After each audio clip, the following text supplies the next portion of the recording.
தமிழ் இண்டஸ்ட்ரியில இருக்கிற தமிழ் இண்டஸ்ட்ரி சார்ந்த ஃபேன்ஸ் எல்லாத்துக்குமே வந்து காஞ்சனா சீரியஸ் அப்படிங்கிறது வந்து ரொம்ப பிடிச்ச மாதிரி இருந்துச்சு. மக்களிடையே ஒரு மிகப்பெரிய வரவேற்பு பெற்று வந்துட்டு இருந்துச்சு. அந்த வகையில் இந்த படத்தோட காஞ்சனா 3 அப்படிங்கிற அடுத்த சீரிஸ் வந்து நேற்று ரிலீஸ் ஆயிருந்துச்சு. ஸோ இதுக்கு முன்னாடி வந்த சீரிஸில் மக்கள்கிட்ட எப்படி ஒரு மிகப்பெரிய வரவேற்பு வந்து கிடைச்சிருந்தோ அதே மாதிரி இந்த படத்துக்கு வந்து மக்களிடையே ஒரு மிகப்பெரிய வரவேற்பு வந்து கிடைச்சிருக்குது.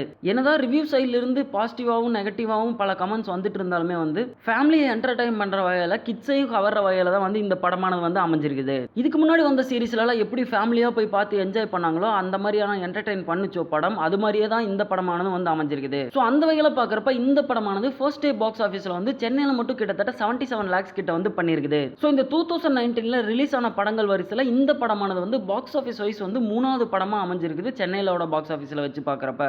ஸோ சென்னையில் டாப் 1 கலெக்ஷன் பண்ணியிருந்த இந்த வருஷத்தில் ரிலீஸ் ஆன படம் எதுனா பேட்டை படமானது 1.25 crores கிட்ட வந்து பண்ணியிருக்குது சென்னையில் மட்டும். அதை தாண்டி விஸ்வாசம் படமானது சென்னையில் மட்டும் கிட்டத்தட்ட 90 lakhs கிட்ட வந்து பண்ணியிருக்குது ஃபர்ஸ்ட் டே பாக்ஸ் ஆஃபீஸில் சென்னையில் மட்டும். அதை தாண்டி நம்ம ராகவா லாரன்ஸோட இந்த படமானது காஞ்சனா 3 வந்து சென்னையில் மட்டும் ஃபர்ஸ்ட் டே பாக்ஸ் ஆஃபீஸில் கிட்டத்தட்ட 77 lakhs கிட்ட வந்து பண்ணியிருக்குது. ஸோ இந்த வருஷம் ரிலீஸ் ஆன படங்கள்லேயே வந்து இந்த படமானமே வந்து மக்கள் கிட்ட ஒரு மிகப்பெரிய வரவேற்பு பெற்றிருக்கு அப்படிங்கிறது இதன் மூலியமாவே தெரிய வருது. ஸோ இந்த இது மட்டும் இல்லாமல் ஓவரால் தமிழ்நாட்டில் கிட்டத்தட்ட வந்து ஃபர்ஸ்ட் டே பாக்ஸ் ஆஃபீஸில் வந்து 10 crores கிட்ட வந்து தாண்டி வசூல் பண்ணியிருக்கதா வந்து தகவல் வந்துட்டு இருக்குது. ஸோ நம்ம ராகவா லாரன்ஸ் வந்து மக்களுக்கு எந்த மாதிரியான படம் கொடுத்தா வந்து என்டர்டெயின் பண்ணும் அப்படிங்கிற பாயிண்ட்டை கரெக்டாக புரிஞ்சு வச்சுட்டு அதுக்கேற்ற மாதிரியான இது வந்து கொடுத்துட்டு இருக்காரு. ஸோ அந்த வகையில் அவர் எதிர்பார்த்த மாதிரி இந்த படமானதுமே வந்து மக்கள் கிட்ட கரெக்டாக போய் ரீச் ஆகிட்டு இருக்கு அப்படிங்கிறது இந்த பாக்ஸ் ஆஃபீஸ் கலெக்ஷனில் வச்சு பார்க்குறப்பவே வந்து தெரிய வருது. ஸோ ஓவராலாக காஞ்சனா சீரிஸ் எப்படி மக்களிடையே ஒரு வெற்றி படமாக அமைஞ்சதோ அதே மாதிரி இந்த படமானது கூடி சீக்கிரம் ஒரு வெற்றி படமாக வந்து அமையறக்கான வாய்ப்புகள் ரொம்ப ஜாஸ்தியாக இருக்குது.